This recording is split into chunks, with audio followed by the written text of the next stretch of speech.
في هذه المباريات الكبيره، لانه تاريخ، هما بيكتبوا تاريخ هنا، احنا بنكتب تاريخ هنا. الواحد بيبقى فخور جدا باللي بيقدمه المنتخبات العربيه.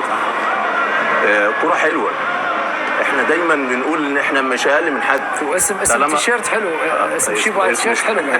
ايوه اسم تكلمني يا محمد شيبو. انت انت اليوم مذيع ومخرج وكل شيء شغل عادي. انت عايز تعمله، انت بتعلق مكان جواد عادي.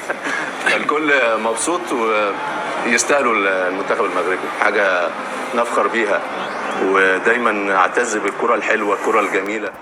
وزي ما قلنا قبل الاستوديو محمد، المغاربه تحب تتفرج عليهم ما تلعبهمش. النهارده قدموا حاجه تكتيكيه سوف تدرس.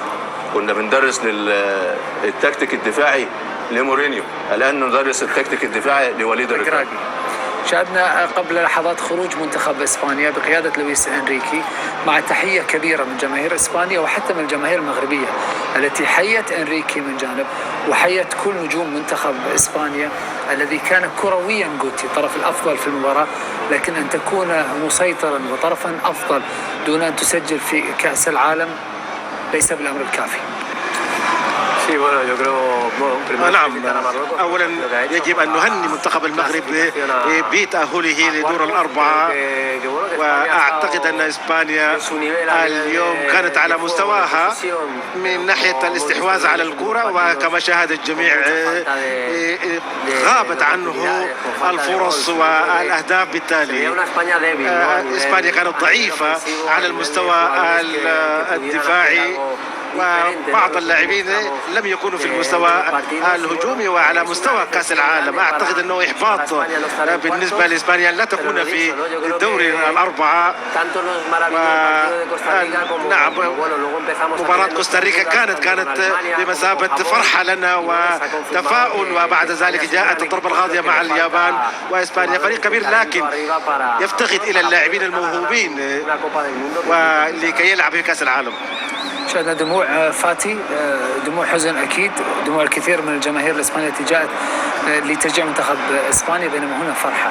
هنا يوم تاريخي تعيشه المغرب، لم يحدث في تاريخ المغرب كرويا على الرغم من تاريخه الطويل أن يحدث ما حدث اليوم. ليس فقط يوسف بالوصول إلى ربع النهائي، بل أيضا إزاحة واحد من أبرز المنتخبات على مستوى العالم، واحد من أهم المرشحين للفوز باللقب، ومنتخب يمتلك لاعبين مميزين جدا. من حق كل مغرب ومغربية، كل عربي وعربية أن يحتفلوا لأيام بهذا الإنجاز الكبير.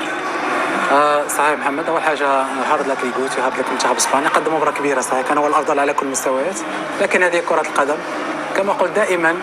كرة القدم شيء جيد فيها أن بعض الأحيان عندما تكون فوارق بين الفريق كبيرة، هناك الجانب دائما جانب تكتيكي، الروح القتالية، كل هذه الأشياء تعوض الفروقات الفنية، وهذا ما حصل اليوم. كما قلت أنا راهنت وقلت أن المغرب سيذهب إلى الربع النهائي قبل بداية هذه البطولة. الآن احنا وصلنا إلى ربع النهائي، لكن أنا أطمح أكثر محمد. أنا قلت كان الهدف عندنا هو تجاوز الدور الأول، عندما تجاوز الدور الأول كان هذا هو الهدف. تجاوزت بصدارة في مجموعة عندما تتجاوز الآن الآن الاستمتاع أكثر. خلينا نشوف اللقطات، نحتفل مع نجوم نتابع.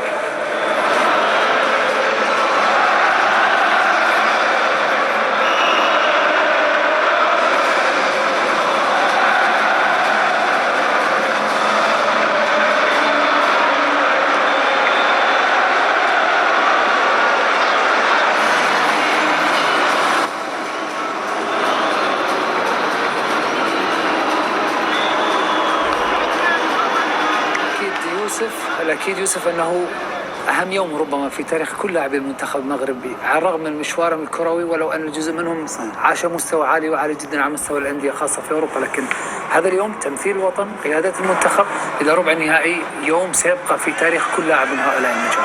هو أكيد دائما محمد كأس العالم عندما تتأهل وتحقق نتائج يبقى في تاريخ لهؤلاء اللاعبين، لأن احنا كمغاربة كجمهور كشعب وكذلك عربي، وصول المغرب كما قلت في أرض عربية مع جمهور تقريبا 100% عربي مغربي.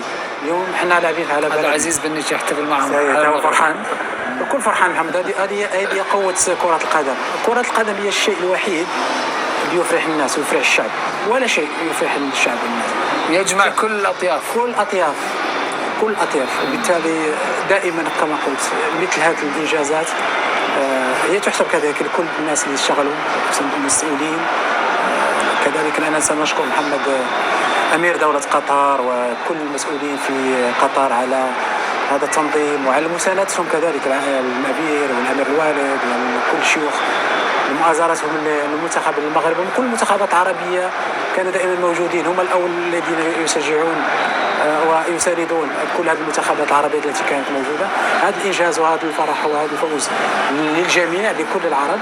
يبارك للمغاربة كلهم، يبارك كذلك للملك الذي دائما وراء هذا اللاعبين. دائما هناك ناصر أمير دولة قطر كان في ملعب المباراة، كان يشجع المنتخب المغربي كما حدث مع كل المنتخبات العربية، حضر تقريبا كل مباريات المنتخبات العربية. لا كل مباريات وتحس أنه عايش بقلبه وبالجوارح مع كل المباريات، وشاتوا صراحة كل المباريات.